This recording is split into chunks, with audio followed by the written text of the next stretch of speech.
Hello అండి, welcome to our channel. ఈరోజు ఒక చిన్న స్టోరీతో మీ ముందుకు వచ్చానండి. అకాల మరణం పొందితే ఆ ఆత్మలు అనేవి భూలోకంలోనే తిరుగుతాయా, ఏమవుతాయి అనేది గరుడ పురాణం ఏం చెప్తుందో మనం ఈరోజు తెలుసుకుందాం. హిందూ ధర్మశాస్త్రాల్లో గరుడ పురాణానికి విశిష్టమైన స్థానం అయితే ఉంది.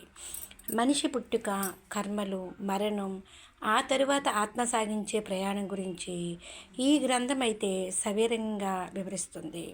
ముఖ్యంగా అకాల మరణం చెందిన ఆత్మల పరిస్థితి ఏమిటి, వారికి మోక్షం ఎలా లభిస్తుంది అనే సందేహాలకు గరుడ పురాణం అద్భుతమైన సమాధానాలు అయితే ఇచ్చింది. గరుడ పురాణం ప్రకారం ప్రతి వ్యక్తి జీవితకాలం అతని కర్మలపై ఆధారపడి ఉంటుంది. అయితే ఒక వ్యక్తి తన నిర్దేశిత జీవితకాలం పూర్తి కాకముందే ప్రమాదాలు, ఆత్మహత్యలు లేదా తీవ్రమైన అనారోగ్య కారణంగా మరణిస్తే దానిని అకాల మరణం అంటారు. ఈ స్థితిలో శరీరం నశించినప్పటికీ ఆత్మకి ఉండాల్సిన కోరికలు అలాగే ఉండిపోతాయి. అసలు ఆత్మ ఎక్కడ ఉంటుంది అంటే, సాధారణ మరణం పొందిన ఆత్మ వెంటనే యమలోక ప్రయాణాన్ని ప్రారంభిస్తుంది.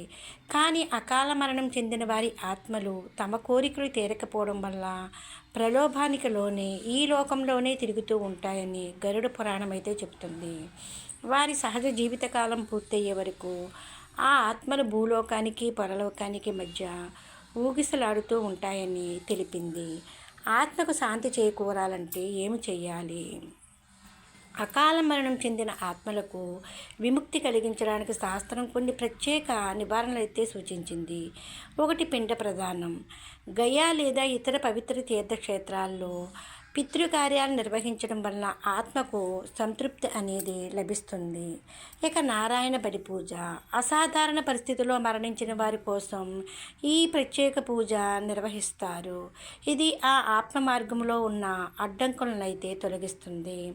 ఇక గరుడ పురాణ పఠనం, అంటే మరణం తర్వాత 10 నుంచి 13 రోజుల వరకు ఈ గరుడ పురాణాన్ని పఠించడం వలన మరణించిన వ్యక్తికి శాంతి కలగడమే కాకుండా కుటుంబ సభ్యులకు జీవితంపై అవగాహన కలుగుతుంది. ఇక దాన ధర్మాలు.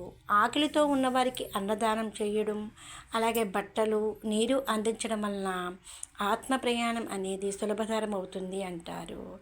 ఇక మోక్షానికి మార్గం ఏమిటంటే, జనన మరణ చక్రం నుంచి విముక్తి పొందడమే మనకి మోక్షం. జీవితంలో ఫలితాలను ఆశించకుండా సత్కర్మలు చేస్తూ అంతిమ క్షణాలలో శ్రీమన్నారాయణుని స్మరించే వ్యక్తి నేరుగా విష్ణులోకాన్ని పొందుతాడని గరుడ పురాణం భరోసా ఇస్తుంది. భక్తి, దాతృత్వం, మంచి ప్రవర్తన ద్వారా అకాల మరణ భయాన్ని అధిగమించవచ్చని ఈ పవిత్ర గ్రంథం అయితే బోధిస్తుంది. ఇవ్వండి దీని గురించి కొన్ని విషయాలు. Please like, share and subscribe.